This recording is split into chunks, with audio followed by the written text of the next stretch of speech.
Bonjour à tous, bienvenue sur la chaîne Le Chant des Herbes Sauvages. Aujourd'hui, on va justement voir des plantes sauvages de la famille des Primulacées.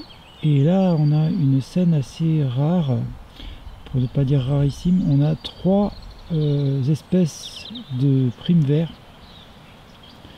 ou plutôt deux espèces et un hybride, pour être exact. Alors, je vais vous présenter d'abord, là, au premier plan, au bout de la petite baguette, butiné par une petite abeille sauvage, le coucou prime vert que vous connaissez bien, qui est en fleurs, c'est la pleine saison. Pour les deux autres aussi, c'est la pleine saison. Je vais vous montrer le deuxième géniteur de celui qui est entre les deux, là-bas. Voilà. Là c'est le coucou, là c'est la prime vert acolis, qui n'est pas vraiment sans pétiole, pédoncule pardon, puisque vous voyez au bout il y a une petite queue, pédoncule.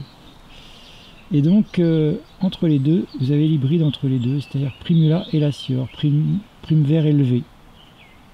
Voilà. Donc la prime vert élevée, comme son nom l'indique, elle a un groupe de fleurs, une belle inflorescence sur une grosse tige.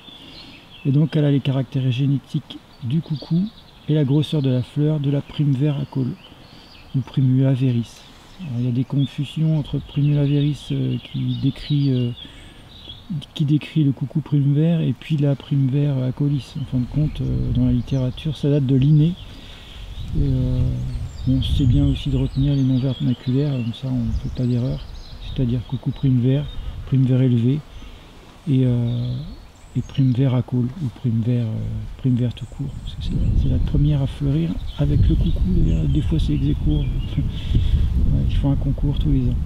Et puis je vais vous montrer plus loin ce que ça donne au niveau horticole, parce qu'on a beaucoup de chance aujourd'hui, c'est un site assez sympa. Une maison abandonnée, voilà, mais qui a encore une certaine activité, puisqu'on voit une ruche là-bas, on aperçoit, voilà.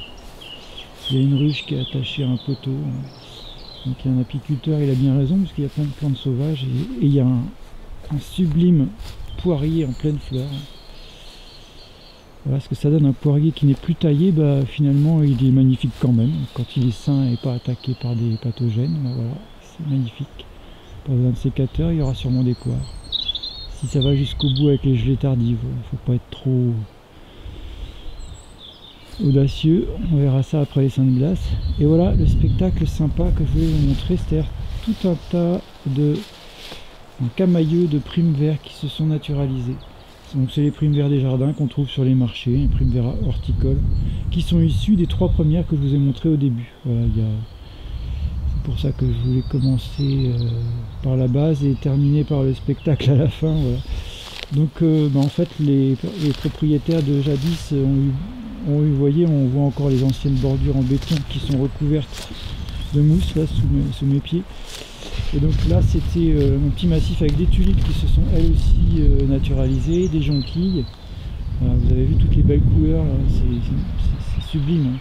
Voilà, quand on respecte la nature, pas de tondeuse, pas de débroussailleuse, et là on va avoir des jacinthes d'Espagne qui vont bientôt éclore, elles sont en bouton. Bon, c'est une espèce voyageuse, un peu envahissante. Elle a sa place là quand même, avec une tulipe. Et puis on va aller voir si elle est encore en fleurs. Vous avez une jacinthe bleu indigo qui était sublime, un peu plus loin dans la prairie, qui n'a pas été abîmée par les pluies. Aujourd'hui je me dépêche parce que cet après-midi on est en alerte rouge en Indre-et-Loire. Oui, elle est encore là, elle est un peu chahutée par les pluies de ce week-end, mais voilà, elle est encore là. Et puis bien sûr les pluies battantes ont cassé l'arbre floral, mais c'est pas grave. Elle continue ses fleurs. Voilà, cette jacinthe, vous voyez, sans intervention, elle est dans une petite prairie sauvage et elle vit sa vie de jacinthe. Et ça sent tellement bon. C'est bleu indigo, c'est magnifique. Ça a beau être horticole, c'est quand même sympa, quoi. Donc ici c'est super parce qu'il y a les deux. C'est-à-dire qu'il y a les jacinthes sauvages d'Espagne. On n'a pas les endymions non scriptus, c'est-à-dire les petites clochettes, les petites jacinthes des bois, parce qu'elles préfèrent un sol acide. Et ici, en Indre-et-Loire, on est majoritairement en sol calcaire, marne calcaire et arène de roche calcaire. Donc voilà, c'est pour ça que les seules jacinthes qui fonctionnent, à part dans quelques stations où il y a des poches de terracide, mais sinon les seules jacinthes qui fonctionnent sur sol calcaire, c'est celle que je viens de vous montrer, donc jacinthe horticole, et puis les jacinthes sauvages d'Espagne. Je vous mettrai le nom latin dans la description de la vidéo. Et bien, j'espère que ça vous a beaucoup plu.